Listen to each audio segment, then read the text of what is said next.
Salut, c'est Trado, je suis content de vous retrouver pour la mise à jour des zones d'intervention pour quelques actifs choisis. Alors je vous rappelle que ce format est en priorité dédié à ceux qui veulent se lancer dans le trading de très court terme, un trading exigeant qui implique une méthodologie sans faille, notamment dans le placement des stops de protection. Si vous n'êtes pas encore rentable ou si vous voulez comparer vos zones d'intervention aux miennes, eh bien ce format pourrait vous intéresser. On va commencer avec le CAC 40. Le CAC 40 qui est sur une zone de résistance en données journalières ici, hein, cette ancienne zone de support qui a été cassée, qui a changé de polarité, qui est devenue résistance. Et on voit justement que l'ascension peine à se poursuivre depuis 4 séances au même moment où on est justement au contact de cette résistance. La tendance de long terme et la tendance de fond sont baissières quand on est en dessous de la M200 et de la M50. Certains verront même un croisement M50-M200 de réputation très baissière, puisqu'on appelle cela la croix de la mort dans le jargon des analystes techniques. En tout cas, ceux qui veulent initier une position baissière parce qu'ils ont un billet vendeur peuvent le faire sur cette zone.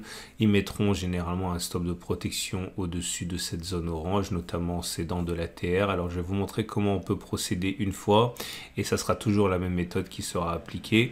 Imaginons que vous vouliez spéculer à la baisse sur la zone actuelle au niveau actuel des 6600 et que vous mettiez un stop de protection à 2 ATR. Ça veut dire que vous allez prendre votre calculatrice, vous allez prendre 6600 le point d'entrée, vous allez ajouter la valeur de 2 ATR. La valeur de l'ATR au moment où je parle, il est à 200, donc on ajoute 200 fois 2, ça veut dire 400 et ça vous donne un stop de protection à 7000. Alors ça c'est pour un stop de protection à 2 ATR. Alors à savoir que c'est peut-être un petit peu beaucoup à regarder en fait où il se situe, parce que 7000 c'est vraiment bien au-dessus de la zone de résistance. Peut-être que 1 ATR ça suffit, donc en fait on prend la valeur 6600 et on ajoute la valeur de 1 ATR plus 200, donc ça fait 6800. Et donc ça veut dire que le stop de protection serait ici, ce qui est quand même peut-être un peu mieux puisqu'on est juste au-dessus de la zone de résistance. Voilà. Alors, bien sûr, c'est pas neutre parce que plus vous prenez un stop de protection éloigné, plus vous obligez les cours à opérer une distance dans votre sens, dans le bon sens, au moins égale à ce stop de protection pour que ce soit intéressant. Clairement, ici, vous voyez que votre stop de protection, il est actuellement à plus 3,3.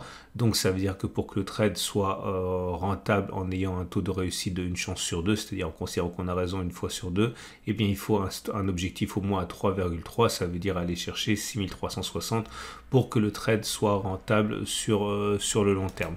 Maintenant, si vous voulez acheter, alors imaginons que cette semaine les cours s'enfoncent, je dis vraiment n'importe quoi, c'est juste par souci pédagogique que les cours s'enfoncent jusqu'à aller chercher 6800.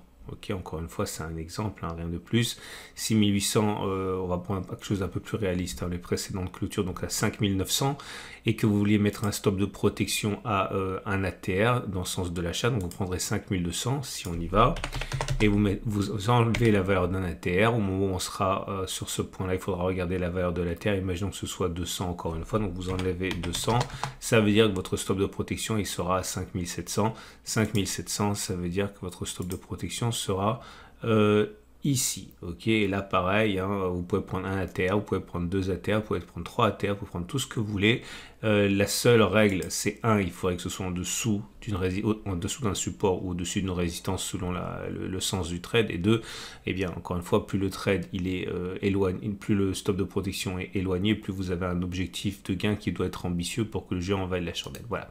Maintenant que vous avez compris ça, on va simplement expliquer les autres unités de temps et les autres actifs. Alors regardez simplement les bougies Aiki-Nashi pour le moment, ça a l'air de se retourner un petit peu. On voit que les bougies Aiki-Nashi sont de plus en plus courtes, mais attention, c'est pas encore baissier, hein, c'est vert, donc ça veut dire que c'est toujours haussier, donc il est toujours plausible que l'on continue de monter, hein, par rapport à la bougie à laquelle on assiste actuellement. On va regarder maintenant les données 4 heures. Et sur les données 4 heures, c'est la même chose, hein. On est au contact d'une résistance importante. La tendance de long terme est baissière, on est en dessous de la M200 qui descend. Mais attention, la tendance de fond est haussière, en dessous de la M50 qui monte. Ceux qui veulent spéculer à la baisse ont une opportunité de le faire sur la zone actuelle, on l'a déjà dit. Une autre possibilité pour les acheteurs cette fois, c'est attendre que l'on revienne sur le support H4 des 6540, 6495, stop de protection en dessous de la zone bleue, donc par exemple en utilisant le système des ATR. Attention à la bougie Aiki-Nashi, la tendance haussière est mise en... Enfin, la pression haussière est vraiment mise en péril sur les données H4, puisque contrairement à ce qui s'est passé sur les données journalières, on voit que la première bougie rouge est apparue. En plus, c'est une bougie qui n'a pas de mèche haute, donc une pression baissière qui n'est pas à négliger. Donc attention, si vous êtes acheteur sur les niveaux actuels, c'est un petit peu dangereux.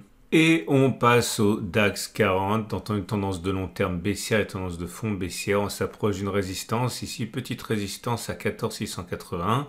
Ceux qui ont un biais baissier peuvent envisager d'intervenir dans cette zone orange ou dans la zone grise. Stop de protection au-dessus de la zone grise en utilisant l'ATR. Ceux qui veulent acheter par contre attendent sans doute que l'on revienne sur la zone de support journalière des 12 600, 12 430. La zone de support mensuelle n'est pas très facile à gérer car c'est une zone de support, on vient de le dire, mensuelle. Donc ça veut dire qu'elle peut jouer mais à retardement. Vous voyez comme cette zone a été préservée. Regardez, on a bien rebondi dessus, mais elle est assez laxe puisque elle a jusqu'à la fin du mois pour se faire respecter. Donc c'est assez dangereux de rentrer directement sur cette zone dont on a vu qu'elle était encore une fois assez poreuse. Donc je répète, ceux qui ont un biais aussi attendent sans doute que l'on revienne sur le support journalier des 12 600, 12 430 dont l'efficacité a été plus marquée. Attention, les bougies Aiki-Nashi montrent que la pression baissière commence à se mettre en place. Alors elle n'est pas encore évidente, mais vous voyez que les bougies vertes sont de plus en plus courtes et celle qui est en train de se dessiner a quasiment pas de corps. Ce n'est pas baissier, mais c'est de moins en moins haussier. Sur les données 4 heures, le DAX 40 est également difficile à trader.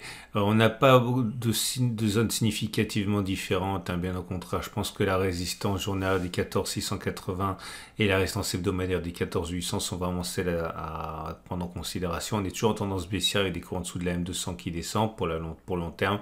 Tendance de fond, encore haussière avec des cours au-dessus de la M50 qui montent. Les bougies Aiki-Nashi montrent que la pression haussière là aussi s'épuise. On a notre première bougie rouge qui se met en place, c'est-à-dire qu'il est plus plausible que l'on descende plutôt que l'on monte à partir de maintenant. Je le répète, c'est sans doute un retour sur la zone des 12 600, 12 430 qui sera l'objet d'achat. Alors on peut toujours trouver des zones de support qui pourraient intéresser les acheteurs, c'est pas la question. Par exemple, on voit bien qu'il y a une zone ici de support, elle pourrait être mise à profit par les éventuels acheteurs, mais je pense vraiment qu'on n'a rien de solide avant les 14 680 à la hausse et les 12 600, 12 430 à la baisse. Et on passe au Dow Jones. Les données montrent que la tendance de long terme est baissière car on est en dessous de la M200 qui descend. Par contre, la tendance de fond n'est plus baissière, elle est neutre puisque on est au-dessus de la M50 qui descend. On a plein de supports éventuels ici, vous voyez, là on a une zone de support, enfin de résistance, même ici on a une zone de résistance, mais je considère que les vraies zones de résistance susceptibles de donner du fil à retordre sur cette unité de temps correspondent à la résistance des 36 570, 36 330. Et plus haut les 36 940, 36 780. Quant aux zones de support, ce sont les zones qu'on a visitées et qui ont servi de base de rebond, c'était la semaine dernière, entre 33 000 et en gros 32 250. Donc un retour dans cette zone serait sans doute le théâtre d'achat avec un stop de protection en dessous de la zone orange. Et un retour sur les résistances hebdomadaires des 36 570 serait probablement le point où beaucoup de traders entreraient à la baisse avec un stop de protection au-dessus de la zone grise ou même au-dessus de la zone orange. La bougie Aiki-Nashi montre un certain affaiblissement, mais ça reste haussier, puisque même si les bougies se raccourcissent, ça reste quand même des bougies sans mèche basse, donc c'est plutôt des bougies haussières qui invitent à considérer qu'on devrait normalement continuer de monter, et c'est du moins plus probable que d'avoir déjà effectué les plus.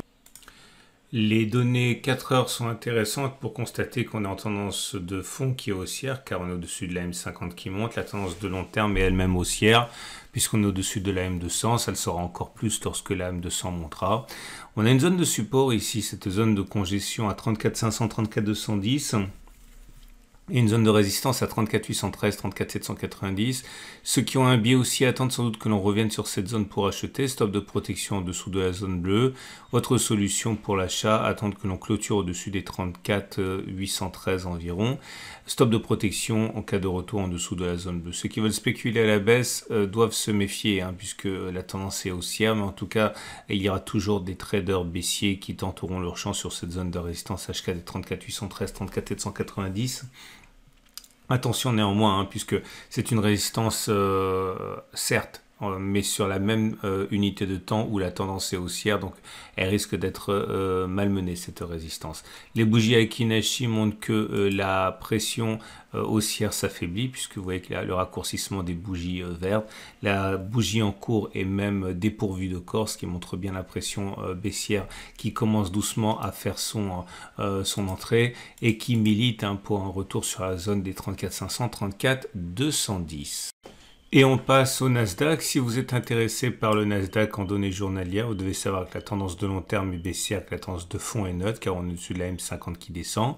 Prochaine résistance importante, 15 275 150 pour ceux qui ont un biais baissier.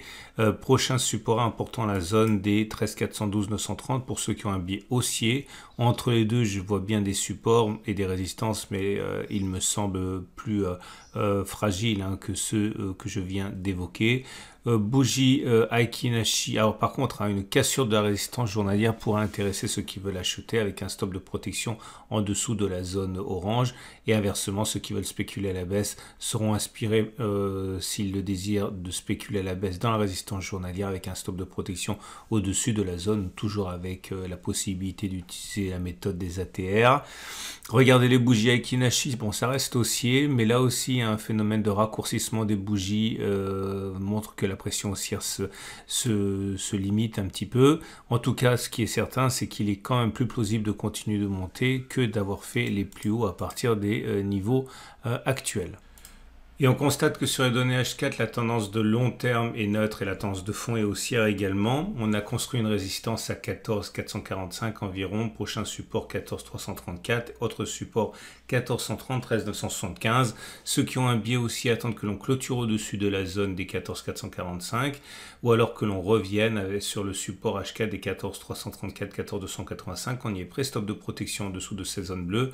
Les plus gourmands attendent que l'on revienne sur le support H4 14 130, 13 975, stop de protection en dessous de cette zone. Ceux qui veulent spéculer à la baisse, par contre, n'ont pas beaucoup de solutions avant un retour sur la résistance générale des 15 275 150, car c'est une résistance tracée sur une unité de temps supérieure, donc plus solide. Ceux qui veulent spéculer à la baisse sur la résistance H4 des 14 445 doivent se méfier puisqu'il s'agit d'une zone qui est certes une résistance, mais sur une tendance qui est haussière, donc résistance qui risque d'être malmenée. Bougie Aiki-Nashi de moins en moins haussière, mais elles ne sont pas baissières pour l'instant. Les bougies sont vertes, mais vous voyez bien que maintenant la bougie en construction a une mèche haute et une mèche basse, ce qui montre l'affaiblissement de la pression haussière en cours. Et si vous voulez vous essayer au trading sur marché d'échange, l'euro-dollar est dans une situation où la tendance de long terme est baissière, la tendance de fond est baissière sur les données journalières. Un retour sur la résistance des 11,48 à 11,20 pourrait inciter les traders vendeurs à rentrer en position. C'était une ancienne zone de support qui a été cassée, qui a changé de polarité, qui est devenue résistance. Ça se voit très bien à l'échec des deux poussées haussières du 10 mars et du 17 mars. Dans ces conditions, le stop de protection sera sans doute mis au-dessus de la zone orange. Ceux qui veulent initier une position acheteuse attendent sans doute que l'on revienne éventuellement sur le support mensuel des 1,0740, 1,0448. Les données Aiki-Nashi montrent que la pression pour l'instant est plutôt neutre avec une première bougie rouge qui apparaît, mais elle n'est pas très baissière cette bougie rouge. C'est une bougie avec un petit corps assorti d'une mèche haute et d'une mèche basse. C'est plus un signal d'indécision qu'autre chose. On regarde les données 4 heures. Et c'est la même chose avec une tendance de long terme qui est baissière. Par contre, la tendance de fond est haussière. Dans ces conditions, là, le trade haussier qui sera sans doute privilégié serait d'attendre un retour sur le support H4 à 1,0911, 1,0901. Stop de protection en dessous de cette zone bleue. Autre solution plus risquée, attendre que l'on clôture au-dessus de la zone bleue pour initier une position acheteuse, mais c'est dangereux car on a une résistance journalière et hebdomadaire en superposition. Ça veut dire qu'elle pourrait se rappeler au bon souvenir des traders, même à retardement, puisque ce sont des résistances sur les données hebdomadaires, je le répète.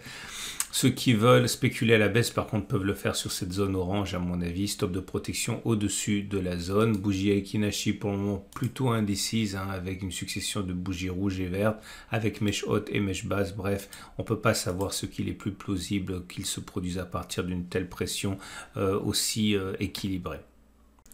Et on termine avec Bitcoin qui est en tendance de long terme baissière, mais en tendance de fond haussière. On est sur une énorme zone grise de support, énorme, colossal. Ça veut dire que les vendeurs sont menacés sur toute cette zone où à n'importe quel moment des achats massifs peuvent intervenir.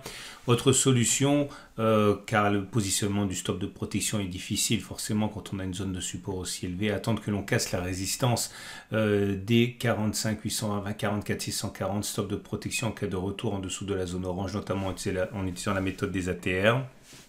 Ceux qui veulent spéculer à la baisse sur Bitcoin, peut-être attendent-ils un retour sur la résistance journalière, puisque visiblement cette zone ne plaît pas beaucoup aux acheteurs. Il y a eu des attaques baissières à chaque fois qu'on est venu tester cette bande orange. Stop de protection au-dessus de la zone orange. Bougie Aiki-Nashi médiocre, puisqu'on a une bougie rouge, pas très baissière, parce qu'elle n'est pas très longue, mais en tout cas, c'est pas une bougie haussière pour l'instant.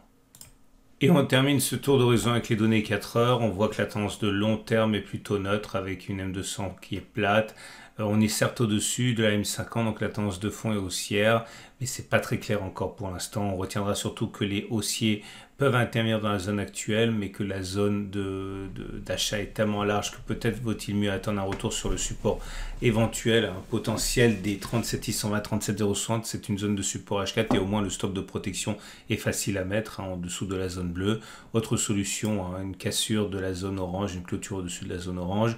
Ceux qui veulent spéculer à la baisse attendent un retour sur la même zone orange, mettant un stop de protection au-dessus de cette zone et en visant un retour vers le sud. Bougie Aiki-Nashi baissière, puisque vous avez des bougies rouges, mais attention, c'est pas extrêmement baissier non plus, parce que vous avez des bougies qui sont rouges certes, mais avec des mèches hautes et des mèches basses, donc c'est pas aussi baissier que si il y avait pas de mèches hautes. Voilà ce qu'on pouvait dire. Je vous rappelle que tous ces graphes sont issus de la plateforme de mon partenaire IG. Vous pouvez trader avec IG, notamment des Turbo 24 ou des CFD. Vous avez des vidéos à la fin par transparence pour vous familiariser avec cela. N'oubliez pas non plus que si vous vous abonnez à ma chaîne YouTube, eh bien j'indique en temps réel lorsque je le vois quand nous sommes sur une zone d'intervention que j'ai mentionnée et comme ça vous n'avez pas forcément besoin d'être le nez dessus tout le temps. Si je le vois, je le poste dans l'onglet communauté de ma chaîne YouTube. Vous pouvez également liker cette vidéo, ça me fait toujours plaisir et je vous dis à lundi prochain pour la mise à jour de ce format et tout au long de la semaine pour les alertes de trading lorsqu'on sera sur zone. A tout de suite pour d'autres vidéos.